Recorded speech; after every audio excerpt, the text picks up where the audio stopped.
Presenting The Little Man Inside.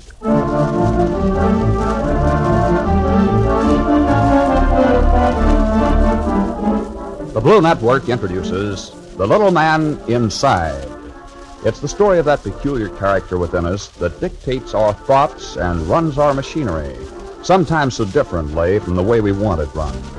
Here is the story of everyday John Nelson and his thoughts.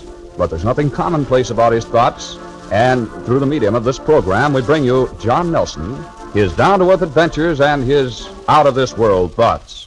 Let's meet John Nelson. Sure. I know it's hard for you dealers to get cigarettes. And here's the little man inside. I'll bet he's got a couple of cartons stuck back there somewhere.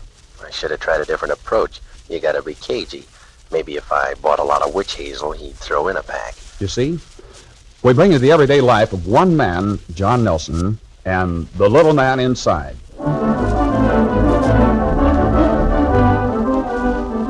As we join John Nelson, we find him hurrying to catch the morning bus with his wife's admonition ringing in his ears. Today's the day he gets a raise from his boss, or else. Both he and the little man inside are working overtime as they run to the bus. Run. That's all I do is run for buses, run for lunch, run for a train. Yeah, I'll make it this morning. Uh-oh, here's that stupid conductor. Good morning. How are you this morning? Watch him fumble the change, the oaf. Here's a 50-cent piece. That's the best I can do for you today. Look at him look at it. You'd think I offered him a 10. Yeah, that's 43 cents I get back. Now he'll muff it. I don't think he can count to 43. Some of the guys they got on this line... No. 43 cents. What'd I tell you? Yeah, that's right. Thank you very much. Thank you. I ought to get paid for doing your job. Now I climb in this place and stand all the way to town. Pardon me, will you? Okay, I'm getting to the back. What do you want me to do, climb over their heads? Excuse me? Say, look at this chick. I think this is as far back as I'll go. How do you do? Uh-oh. Gives me the cold shoulder. Oh, I beg your pardon. I mistook you for someone else. Brr, I didn't go worth a dime. I ought to get the cold shoulder for pulling that routine. Hey, but look at the chick behind me, smiling. It's worth $1 million. How do you do? Well, this is no icicle. I'm glad I got my hat on. She can't see I'm losing my hair. Are you going downtown? Of course she's going downtown. It's the only place this bus goes. Boy, am I stale.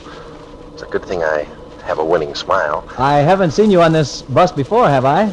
Darn right you haven't. You wouldn't forget her. Oh, how do you do, sir? How do you do? Oh, sure. She's married. Well, it certainly is nice having your wife go to work with you. No wonder she smiled. She's got her old man to protect her. Yes. Well, if you'll excuse me, I like to work my way to the back. Easier when I get off. Goodbye. Well, you can't blame a guy for trying. There's life in the old boy yet.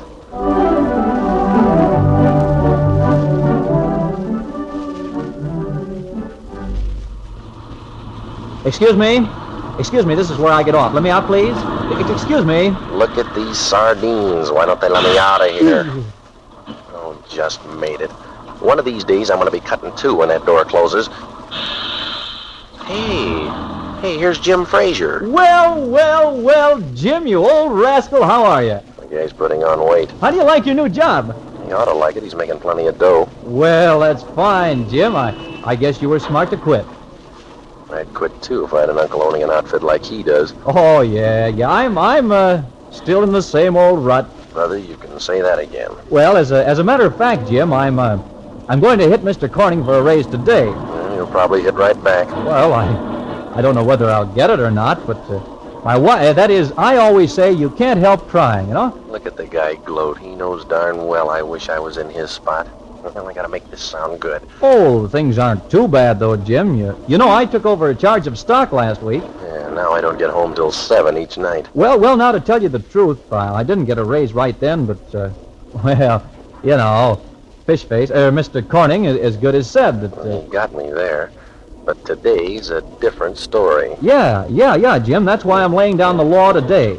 I don't think it's a good idea to let anyone impose on me. Go ahead and talk. You got an uncle. Yeah, that's my intention today, Jim. Either I get a raise Or what? Or everything's over between me and Fish Face, that's all. Hey, am I listening to this guy right? Is he offering me a job? You mean that, Jim? What kind of a job you got? There must be a catch to this. Well, that's mighty fine of you, Jim, but I think old Fish Face will see the light. Yeah, the only light he'll see is when you open the door to leave. Oh, sure, Jim, sure. I've just about made up my mind, and it's mighty fine of you to make this offer. Might as well cultivate this guy. Can't do any harm. Okay, Jim, and why don't you and your wife stop over some night? That's it, kid. Turn on the charm. Invest a couple of drinks in this dodo. Oh, fine, Jim. I'll see you then. I wonder if this guy can really get me a job. Kind of hate to leave old Fish Face, though.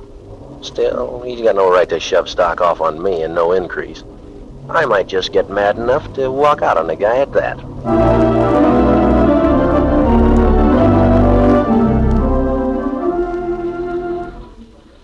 Hiya, Jane. I get the shivers every time I look at that switchboard trick. It's a good thing I'm a married man, or I'd sure date her. Hi, Billy. There's a good kid. Morning, Mac. Boy, if I'd been around here as long as he has, I wouldn't be able to smile either. Hey, I wonder if I'll grow old like that there. What? What's that? Oh, no, nothing's wrong with me, Billy. I just stopped to think. Holy mackerel, I'm getting eccentric. Look at that kid look at me as if I couldn't think. Well, that's human nature for you. Hello, Ellie. Sounds like I'm swearing. Is Mr. Corning in yet? I gotta stop calling him Fish Face around the house. He isn't, huh? Well, when he comes in, will you tell him I have some very important business to talk over with him? That's the way to be. Firm.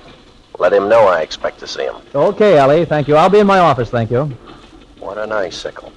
Just because she's Fish Face. Mr. Corning, secretary. Gotta get so I think Corning, or I'll call him Fish Face sure. Good morning, Betty. Now, there's the secretary for you. I'm going to be in my office, Betty, and I'm expecting blasted Mr. Corning to call me in. Yes, sir. I can still pick 'em. And let me know, kid, as soon as he wants me, no matter what I'm doing. Yes, sir. Beautiful little office. An office like this, a nice salary, cute little wife, and a couple of boys to be proud of. What am I complaining about?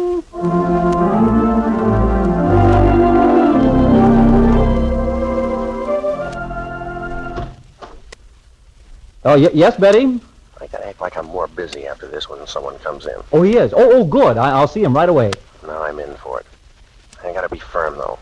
Be cheerful. But act as though this isn't a problem. Doesn't mean a thing to me. What's beautiful about it? Maybe I better postpone this thing. Let's see. What could I take up with him instead of this? I've got to see him. He knows I wanted to see him. I wonder if Jim Frazier really can get me a job. Oh, stop weeping, John boy. Yeah, that's it. Bolster your courage. Let's go, boy. Well, Betty, wish me luck. Shouldn't have done that. Now she'll be able to figure what I'm doing. Can Mr. Corning see me now, Ellie? Look at that cold nod. I should have walked right in. Fine thing. Well, don't stand here. Go on in. Good morning, Mr. Corning. Boy, he looks as if he had a bad night. I have something very important I'd like to discuss with you, sir. This is bad. I'm scared. Yeah, well, at least it's very important to me. Fine. He just glares at me, and I'm beat. Come on, get confident. Relax. Sit down. Yes, sir, Mr. Corning. This is something we should have taken up a couple of weeks ago. Mind if I sit down? Now you're talking. Thank you. This is a personal matter, as I said. Of course, by now, he has no idea of what I'm talking about. Well, you see, that is, I feel that with the added duties I have, and also the fact that I've been here a good number of years, I'm entitled to a raise in salary. That is an increase in my remuneration.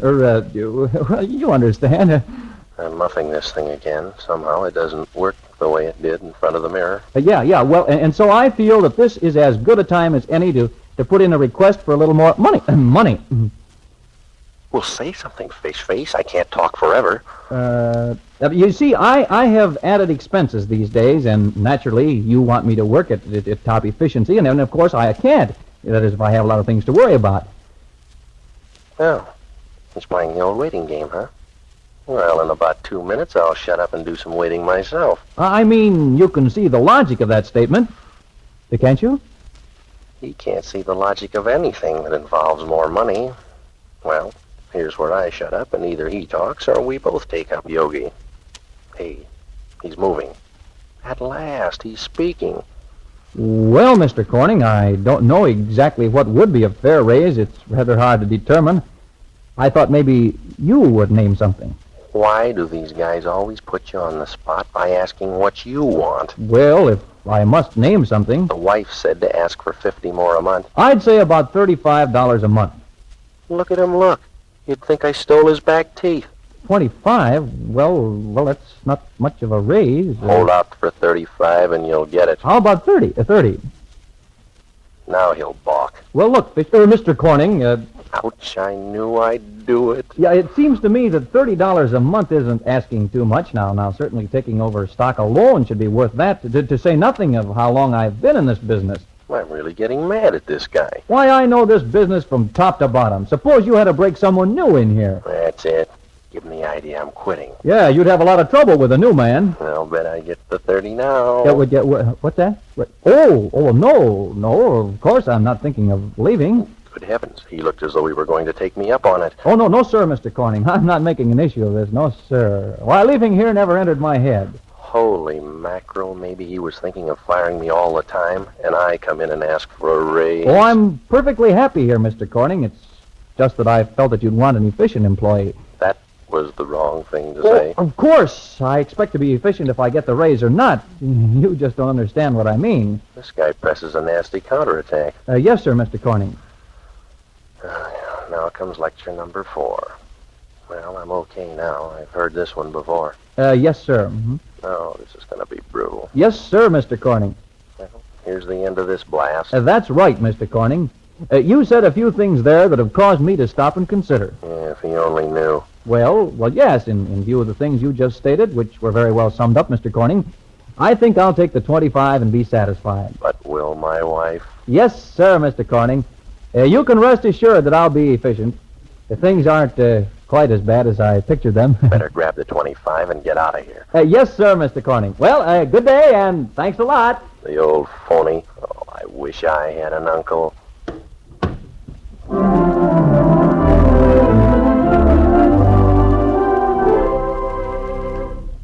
Let's see now. How could I evade the issue? She's bound to remember it.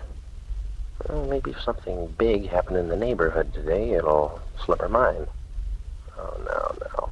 4 hours before we go to bed. She's bound to think of it in that time.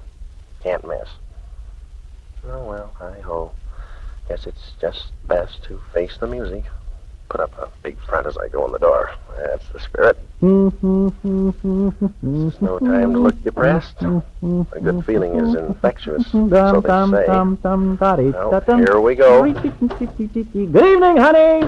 Put on the personality kit. Where are you, sugar? And what's cooking? There is a lack of welcome and warmth about this house tonight. I had better have the bacon. Where are you? Oh, there you are. Oh, so busy you didn't hear me come in? Look at that twinkle in her eye. I suspect she suspects. Well, if you heard me, why didn't you answer me? No affection until I earn it. Oh, how about the raise? Oh, well, that's a fine way to greet a man. Mm-hmm. Nothing unusual happened in the neighborhood. Don't I even get a kiss? Bread isn't the only thing I earned by the sweat of my brow. Well, to tell you the truth, honey, I didn't get quite the raise we talked over. Look at her grin. What a smart aleck. Well, I only got $25 a month, sugar. Well, she isn't mad, though. I don't think. Why, you little devil, you knew all the time that's all I get. Sure. That's why she built me up for $50. Who says brains don't go with beauty? Now you come here and give me that big kiss. Come here. Yes, sir. Woman is certainly a wonderful institution.